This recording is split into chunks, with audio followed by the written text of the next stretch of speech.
aujourd'hui avec la sentinelle dans Retour à la parole. Poursuivons avec le témoignage de Séverine.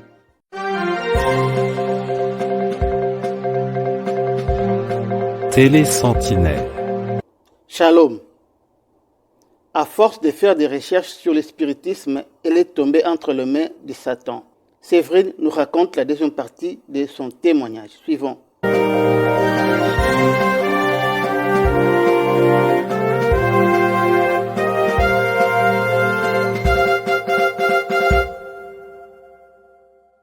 Donc je suis Séverine et Jésus m'a délivré du pacte que j'avais fait à mon insu avec le diable. Jésus m'a délivré. Aujourd'hui, Jésus, c'est mon sauveur et mon Seigneur. Sans Jésus, aujourd'hui, je serais morte. Pas d'autre mot, je serais morte.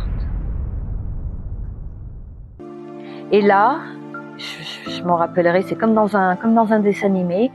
Quand j'ai lu hypnothérapeute, j'ai comme une lumière jaune qui s'est allumée comme ça, là, dans l'espace, là, et qui a clignoté en disant, voilà, il faut que tu sois hypnothérapeute. Donc j'ai fermé mon livre et je me suis dit, voilà, j'ai trouvé ma vocation, je vais faire une formation d'hypnothérapeute. Et donc moi, je voulais que ma formation soit payée par Pôle emploi, chose très très rare, puisque Pôle emploi estime que ce n'est pas un travail. Et je me suis fait aider par une connaissance qui faisait du magnétisme. Cette personne m'avait aidé à faire un courrier pour Pôle emploi, pour que Pôle emploi puisse me payer ma formation, parce que c'était la condition, parce que la formation coûtait, c'était plus 3 000 €, quelque chose comme ça. Et donc cette personne m'a fait mon courrier et j'ai pu avoir les aides de Pôle emploi. J'étais la seule de mon groupe à avoir pu me faire financer cette formation. Donc j'ai fait la formation sur Lyon en juillet 2018. Cette formation, pour moi, c'est pas bien passé. Alors en fait, pour apprendre à hypnotiser des gens, on nous hypnotise. Donc en fait, pour s'entraîner entre camarades, on s'hypnotise. Donc toute la journée, on rentre en transe, ce qu'on appelle en transe. Donc on ferme nos yeux et on part. On n'est pas là en fait. Notre inconscient est là, mais notre conscient n'est pas là.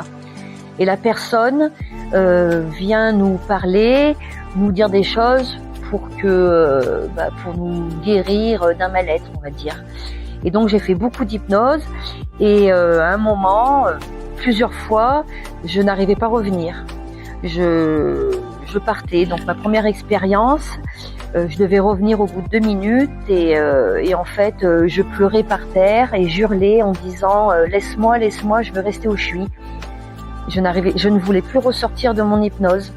Et c'est mon prof qui est venu et qui a mis du temps, parce qu'il a vu que j'étais quand même bien prise dans ma transe, qui a réussi de me sortir de ma transe.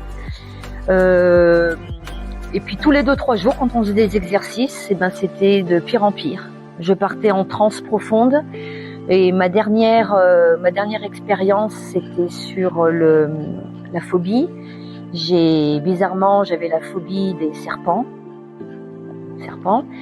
Et donc ce jour-là, on a fait donc un exercice et je suis partie en transe. Et là, j'ai vu des gros cobras, des serpents qui ouvraient comme des grosses oreilles. Enfin, c'était un truc horrible. Et je tombais à chaque fois, comme si je tombais dans un étage à chaque fois, et je partais dans un monde tout bizarre. C'était assez bizarre cette expérience. Et voilà. Et puis après, le prof, pareil, je ne pouvais plus sortir. Et le prof, a réussi à me faire sortir de ma transe. Et je me demande si c'est pas comme ça que que les esprits sont venus en moi. Je pense que c'est déjà en faisant du spiritisme, en appelant les esprits, et c'est en faisant de l'hypnose, parce qu'il faut savoir que quand on fait de l'hypnose, on n'est pas conscient, et Satan il vient dans notre corps quand on est forcément inconscient. Donc je suppose qu'il y avait déjà un démon qui a commencé à rentrer en moi à cette période-là. Quand j'ai fait ma formation, j'étais, alors pas en dépression, mais j'étais pas bien puisque j'avais subi encore un harcèlement moral. Ça allait pas super fort dans mon couple. Et même ma famille me disait que j'étais en pleine dépression. Mais quand on fait une dépression, malheureusement, on s'en rend pas compte. Donc peut-être que j'étais en dépression à ce moment-là. Mais le fait de faire cette formation, ça m'a fait, j'étais super motivée. Voilà. Et je vais vous dire, je l'ai même échoué à la formation. J'ai pas eu mon diplôme, mais ça m'a pas empêché derrière d'exercer. Très vite, j'ai exercé puisque j'avais déjà mis des annonces avant ma formation. Je recherchais des cobayes pour m'entraîner sur eux. Donc dès que j'ai fini ma formation, dès le lendemain, j'avais déjà des clients qui venaient frapper à ma porte parce que j'avais fait ça chez moi au départ. Je faisais des soins gratuits pour me perfectionner dans mes séances.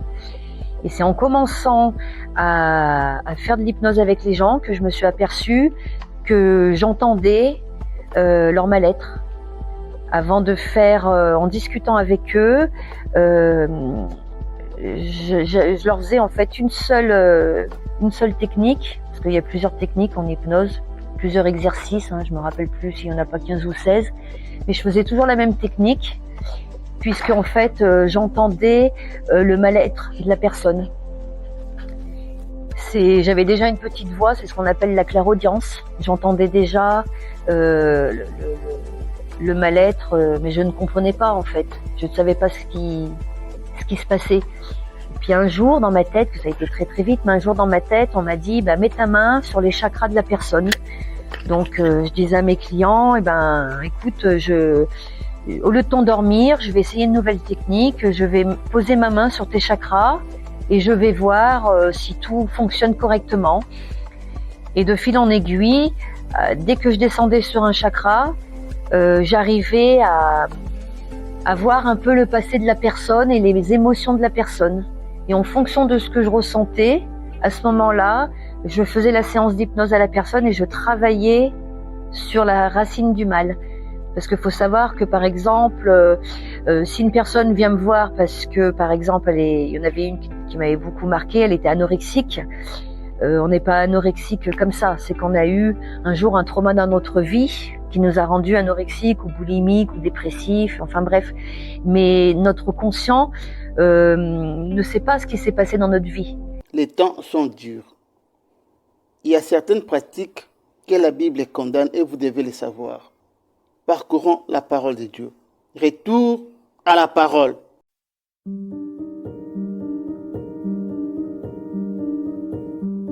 Deutéronome chapitre 18, versets 10 à 12. Qu'on ne trouve chez toi personne qui fasse passer son fils ou sa fille par le feu, personne qui exerce le métier de devin, d'astrologue, d'augure, de magicien, d'enchanteur, personne qui consulte ceux qui évoquent les esprits ou disent la bonne aventure, personne qui interroge les morts. Car quiconque fait ces choses est en abomination à l'Éternel. Et c'est à cause de ces abominations que l'Éternel, ton Dieu, va chasser ces nations devant toi. Parole du Seigneur.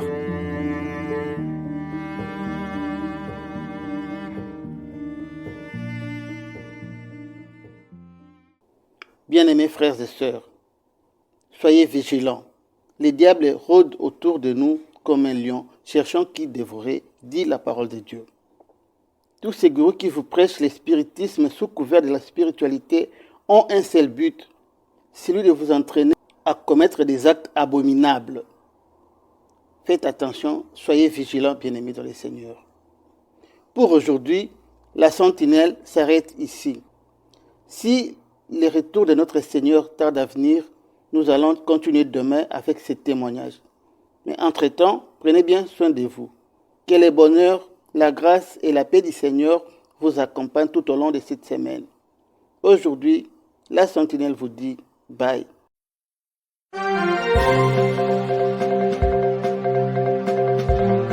Télé Sentinelle, la chaîne chrétienne sur YouTube qui vous ouvre les écluses de la parole de Dieu, avec la sentinelle Michael Mpoyi.